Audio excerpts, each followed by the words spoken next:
Ben ritrovati a un appuntamento con A Voi la Linea. Nelle ultime settimane sono stati intensificati i controlli delle forze dell'ordine per far rispettare le regole a persone ma anche a attività sul fronte del contrasto al Covid-19, ma non tutti hanno apprezzato il loro operato. Ne abbiamo parlato con il sindacato FSP Polizia di Stato.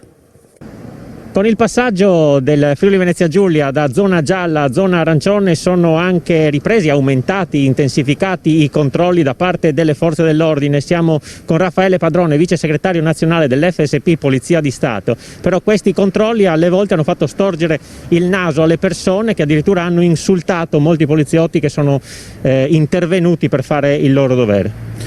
Sì, lei dice bene, in premessa ha detto proprio questo, i controlli che si sono intensificati chiaramente con le ultime ordinanze.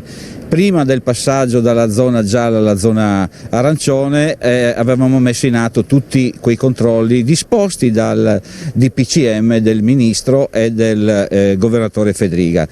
Ed è vero anche quello che ha detto, noi molte volte siamo andati in locali a fare i controlli e gli agenti sono stati anche, non dico insultati, ma visti male proprio perché disturbavano forse l'attività di quella gestione, mentre questo non è un disturbare, questo è anche salvaguardare la salute dei cittadini.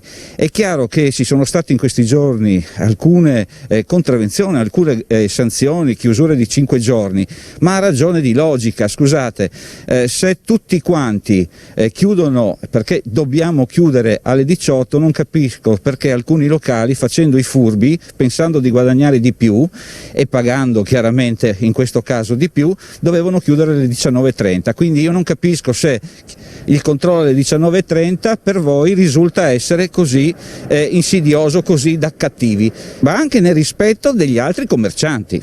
Ecco, controlli intensificati anche sulla strada, sono ritornate in voga le autocertificazioni, non ci si può spostare tra i comuni, anche lì più controlli verranno fatti? Beh, certo, i controlli sono ripartiti in maggior forza, con il personale a disposizione chiaramente non solo della questura di Pordenone ma dei colleghi di Carabinieri, della Polizia Municipale, che stanno svolgendo questo compito. Purtroppo, come ben sappiamo, le motivazioni per uscire da casa sono quelle tre, ormai lo conosciamo, per motivi di lavoro, stato di necessità e salute. E qualcuno invece ci chiedeva maggiori controlli in passato, forse negli ultimi mesi ha visto meno controlli dove forse sarebbero serviti di più. Cosa risponde a questi? Ma questo, guardi, entriamo in un sistema del sociale. Il problema è che noi dobbiamo applicare le leggi di quel momento.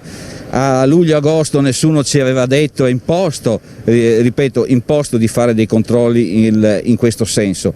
Oggi, se non hai la mascherina, sei punibile. Sull'importanza di tenere la mascherina addosso, lei è anche testimonial per FSP Polizia di Stato a livello nazionale con dei cartelloni. Ecco. Sì, questa è stata una richiesta che mi è stata fatta da il signor Graziano Bortolussi, che è titolare di questa agenzia. Ha proposto lui questa cosa, io ci ho messo la faccia ma anche la sigla sindacale. Credo che a livello nazionale siamo stati gli unici, però voglio dire, siccome oggi non abbiamo, lo dicono i virologi, lo dicono i medici, io non sono medico, che l'unica salvezza è ancora indossare la mascherina, di prevenzione, parlo di prevenzione, ci sarà forse un vaccino poi, oggi l'unica alternativa è salvezza, è la mascherina, lavarsi le mani chiaramente e il distanziamento sociale.